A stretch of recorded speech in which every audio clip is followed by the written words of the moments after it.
আদালতে মামলা করায় বাদীকে মারধর এবং কুপিয়ে জখম করেছে আসামিরা।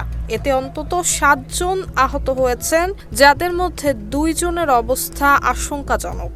আমাদের উপর অ্যাটাক শুরু করে দিয়েছে। আমার টানি ধরছে, আমার চাচা আমার হাত টানি ধরছে, ঝটকাইছে, এখানে আমার ইয়া ছিঁড়ে গেছে।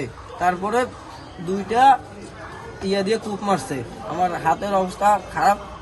বড় ভাই মারি ফেলে মারছে, সবাইকে মারছে।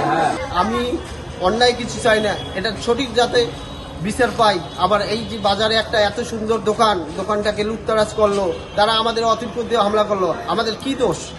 নীলফামারীর কিশোরগঞ্জে সদর ইউনিয়ন বাজার এলাকার গরুহাটি সংলগ্ন একটি দোকানে এই ঘটনা ঘটে। আসামিরা সংঘবদ্ধ হয়ে বাদীর ভাইয়ের দোকানে হামলা এবং ভাঙচুর চালায়। তাকে মারধর করা হলে স্থানীয়রা উদ্ধার করে হাসপাতালে নিয়ে যান। তবে ঘটনা এখানেই শেষ নয়। আহতদের দেখতে হাসপাতালে পরিবারের অন্যান্য সদস্যরা গেলে সেখানেও হামলা চালানো হয়। ধারালো অস্ত্র দিয়ে কয়েকজনকে কুপিয়ে গুরুতর জখম করা হয়। আহতদের মধ্যে 2 জনের অবস্থা গুরুতর হওয়ায় তাদের রংপুর মেডিকেল কলেজ হাসপাতালে পাঠানো হয়েছে। ভুক্তভোগীদের অভিযোগ, তিস্তা সেচ ক্যানেলের রাস্তার কাজে অনিয়মের প্রতিবাদে মানববন্ধন করলে আসামিপক্ষ তাদের হুমকি দেয়।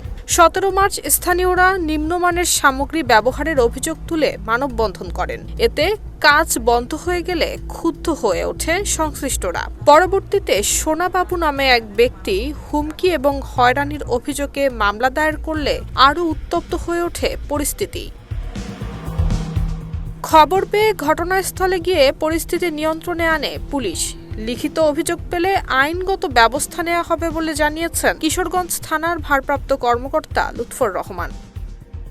নুসরাত জাহান মেহেক, ঢাকা পোস্ট।